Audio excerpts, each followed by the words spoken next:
Hello, my name is Fran Zubert, and online I'm known as Grandma Z. I just made a video for single moms. When I wear this aqua-colored hat, I'm speaking to parents, and in this case, a continuation of what I was speaking about earlier to single moms. I made the point that I'm one of you and have been for 40 years, raising children and now grandchildren. So I have a lot of experience and a lot of understanding of what it takes to be a single mom and the kinds of things you have to go through, as probably most people don't realize.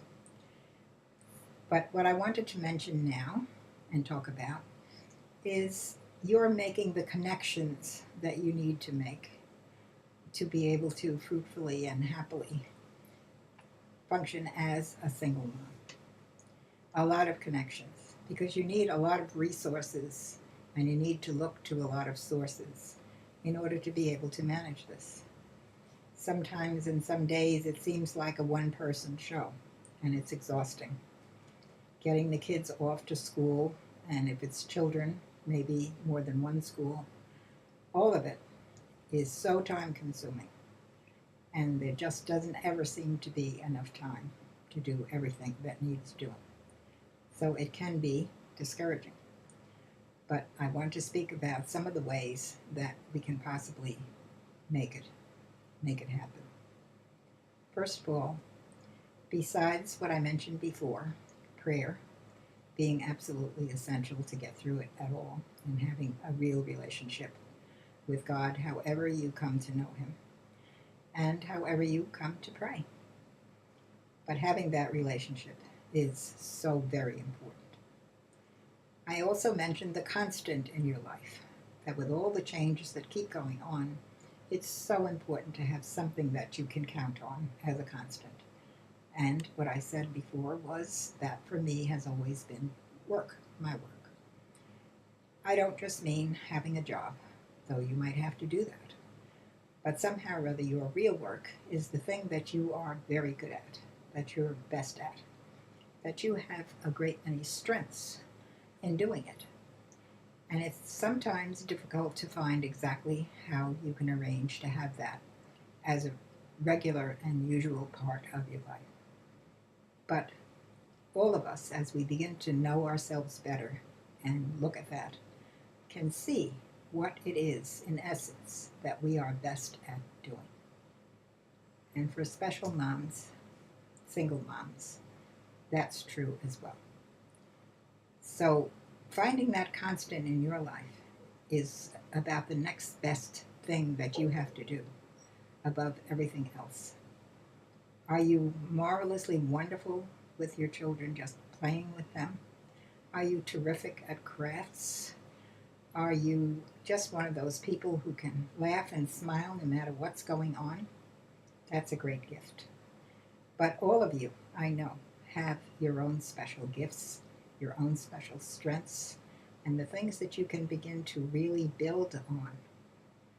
And with those gifts come the need for certain skills. So somehow it may be necessary to go back to learning. I'm a believer in lifelong learning. I'm still learning.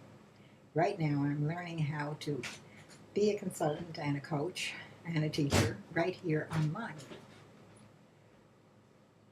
rather than trying to do that in person and having to travel around the country as I've had to do before. I really couldn't do that right now, and this door has opened for me to be able to meet and greet you this way. With the internet, a lot of things are possible that weren't before. So finding that niche, that place that you really feel you belong in, whether it's in your community, in your town, online, you may need to make some efforts to go back to school. As I said before, go on with your lifelong learning to be able to build additional skills or learn additional skills that you don't have at the moment. But please don't ever give up on doing that. I know some days it seems utterly impossible that you could do one more thing than you're already doing to take care of your child and to manage your household and to keep on going with making a living. But truly, somehow, you will receive the energy to really follow your passion, to follow what it is that you're very good at, to follow what it is that makes you tick and makes you happy. That's an important part of your life, and it's not something to give up. Most of the time, what I finally discovered, only as a grandma, being a single parent grandma, was that I didn't have to live in different compartments. I didn't have to say, now it's time for me to be doing this, and then it's time for me to be doing that, and now it's time for children time, and now it's time for some other kind of time. That didn't really work. Finally, when I had my grandson, I realized that it was possible for me to do the things that he needed at the same time that I was doing the things I needed. For example, when I did decide to go and get a master's in education, there was a summer program I really needed to go to. It was for gifted children. And I couldn't see how in the world I could do that.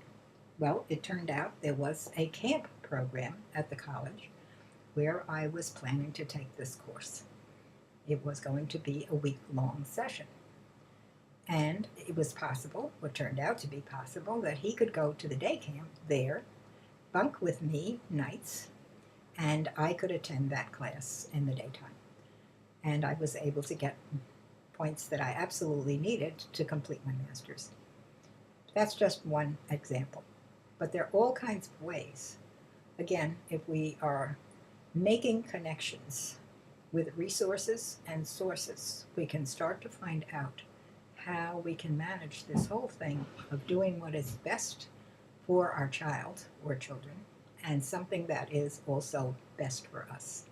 They can be compatible. Perhaps it's finding the exact right person who your child can be taken care of while you are busy doing some of the other things you have to do, especially if that's what you need to do to make a living.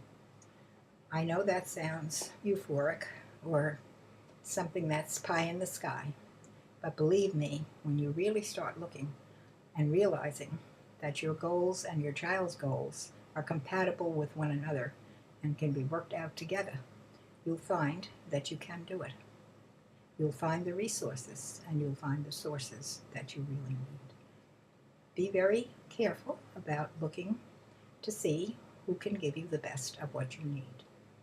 A lot of advice is given to single parents, and some of it is not very good, or it's conflicting advice, and then you're just in a stir about whether I should do this or I should do that.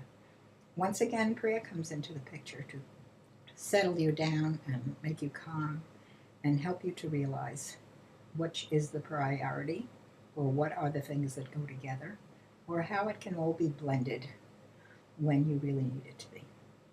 So I'm trying to encourage you now to look at things in perhaps a different way than a lot of other people who talk about the pros and cons and the difficulties of being a single mom. We have to have a star, that guiding star that lights the way for us to go in the direction we really need to be in.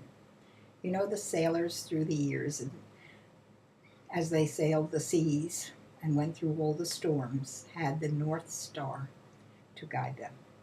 They always knew which direction they were headed in.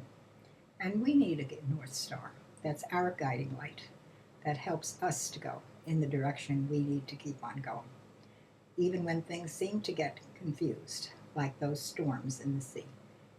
So that guiding star, that leading light, has to shine in you and on you to keep you from going in some direction that really isn't the right one for you or your child. And later on, when I make another video, you will have a number of suggestions, very practical ones, or if you email me, which you can do, you will discover that there are lots of ways to look for those resources. Once again, I'm here for you. And once again, I want to say that whatever I give you, it's just for you.